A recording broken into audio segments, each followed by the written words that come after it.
ఇల్లు లేని నిరుపేదలకు ఇళ్ల స్థలాలు ఇవ్వాలని కూటమి సర్కార్ ఎన్నికల్లో ఇచ్చిన ఇళ్ల స్థలాల హామీలను అమలు చేయాలని డిమాండ్ చేస్తూ సిపిఐ కాకినాడ జిల్లా కమిటీ ఆధ్వర్యంలో గురువారం ఉదయం స్థానిక ఎంఆర్ఓ కార్యాలయం వద్ద ధర్నా నిర్వహించి ఇళ్ల స్థలాలకు అర్జీలు సమర్పించారు.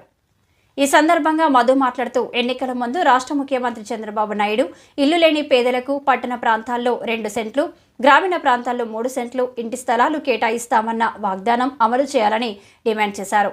గత ప్రభుత్వం ఇచ్చిన జగనన్న నివేశన స్థలాల లబ్ధిదారులకు పట్టణాల్లో సెంటుకు బదులుగా 2 సెంట్లు, గ్రామాల్లో సెంటున్నరకు బదులు 3 సెంట్లు ఇస్తామన్న ముఖ్యమంత్రి చంద్రబాబు హామీ నెరవేర్చాలని కోరారు.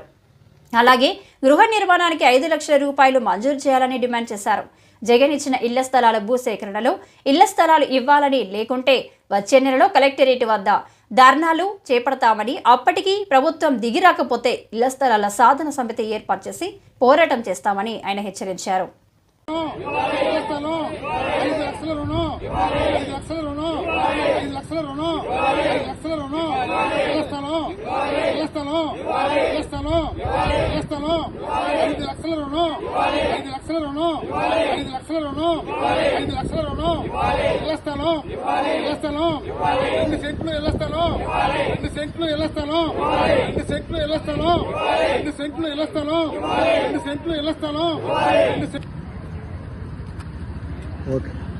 భారత కమ్యూనిస్ట్ పార్టీ సిపిఐ రాష్ట్ర వ్యాప్తంగా అన్ని జిల్లాల్లో కూడా అర్హులైన పేదలందరికీ గత ఎన్నికల టీడీపీ కూటమి ఇచ్చిన వాగ్దానం మేరకు ప్రతి పేదవాడికి గ్రామీణ ప్రాంతాల్లో 3 సెంట్లు, అర్బన్ ప్రాంతాల్లో 2 సెంట్లు ఇవ్వాలని డిమాండ్ చేస్తుంది.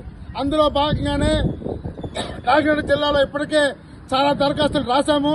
ఈరోజు 4 సచివాలయాల వద్ద ధర్నా పెట్టి ఎంఆర్ కూడా లెటర్ ఇవ్వడం జరుగుతుంది. కావున కూటమి ప్రభుత్వం వెంటనే పేదవాడికి న్యాయం చేయాలని కోరుతున్నాం. ఎన్నికల ముందు టీడీపీ కూటమి అంటే ముఖ్యంగా టీడీపీ చంద్రబాబు నాయుడు, పవన్ కళ్యాణ్ గారు, బీజేపీ వీళ్ళ ముగ్గురు కలిపి మేము అధికారంలోకి రాగానే గ్రామీణ ప్రాంతాల్లో 3 సెంట్ల భూమి, పట్టణంలో 2 సెంట్ల భూమి పేదలకు ఇచ్చి రుణం ఇచ్చి మేమే ఇల్లు కట్టిస్తామని హామీ ఇచ్చారు. కానీ ఇప్పటికి 7 నెలలు పూర్తవుతున్నా ఇంకా ఆ హామీని అమలు చేయలేదు. మొన్న కేబినెట్లో అందరికీ ఇల్లు ఇస్తామని ప్రభుత్వం తెలిపింది, సంతోషకరమే. మేము కోరేది ఏంటంటే ఈరోజు 5.5 పాకలు ఉన్నాయి. వీరందరూ 40 ఏళ్ళగా ఇక్కడే ఉంటున్నారు, ఇక్కడే జీవిస్తున్నారు, కాయా కష్టం ఇక్కడే బతుకుతున్నారు. అందుకని అదంతా క్లియర్ చేసి 2 సెంట్లు భూమి ఇచ్చి 5 లక్షల రూపాయలు రుణం ఇచ్చి వీళ్ళందరూ తక్షణమే ఇల్లు కట్టించాలని కోరుతున్నాం. పండగ లోపు చేస్తామని చెప్పారు, కనీసం పండగ దగ్గరకు వచ్చేది కాబట్టి ఇప్పటికైనా మేము ఈ దరఖాస్తులన్నీ కూడా తీసుకెళ్లి ఈ వార్డు సచివాలయాలకు ఇస్తున్నాము. తక్షణమే ఎంఆర్ఓ గారు, ఆర్డీఓ గారు, జిల్లా కలెక్టర్ గారు విచారణ చేసి వీళ్ళందరికీ ఈ పట్టణ ప్రాంతంలో 2 సెంట్లు భూమి ఇచ్చి 5 లక్షల రూపాయల రుణం ఇచ్చి వీళ్ళందరి జీవితాల్లో వెలుగు నింపాలని కోరడం జరుగుతుంది.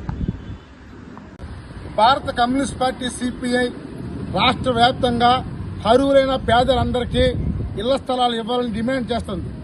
గత ఎన్నికల ముందు టీడీపీ కూటమి మేము అధికారంలోకి వస్తే గ్రామీణ ప్రాంతాల్లో 3 సెంట్లు, అర్బన్ ప్రాంతాల్లో 2 సెంట్లు ఇస్తామని వాళ్ళ హామీ ఇచ్చారు. ఆ హామీలో భాగంగా కేబినెట్లో కూడా ఆమోదం తెలియజేశారు. అందుకని ఈ కాకినాడ జిల్లాలో ఇప్పటికే చాలా నియోజకవర్గాల్లో చాలా దరఖాస్తులు వచ్చినాయి. ఈరోజు కాకినాడలో కూడా సుమారుగా ఇప్పటికే 7,000 దరఖాస్తులు పైగా పేదవాళ్ళందరూ రాసుకున్నారు. అందుకే ఒకటే కోరుతున్నాం, పండగ అయిపోయిన తర్వాత మరుక్షణమే జిల్లా కలెక్టర్ గారు విచారణ చేసి ప్రతి పేదవాడికి ఈ టౌన్లో ఉన్న 2 సెంట్లు భూమి ఇచ్చి 5 లక్షల రుణం ఇవ్వాలని డిమాండ్ చేస్తున్నాం. లేకుంటే మాత్రం సిపిఐ పెద్ద ఎత్తున ఉద్యమిస్తుందని తెలియజేస్తున్నాం.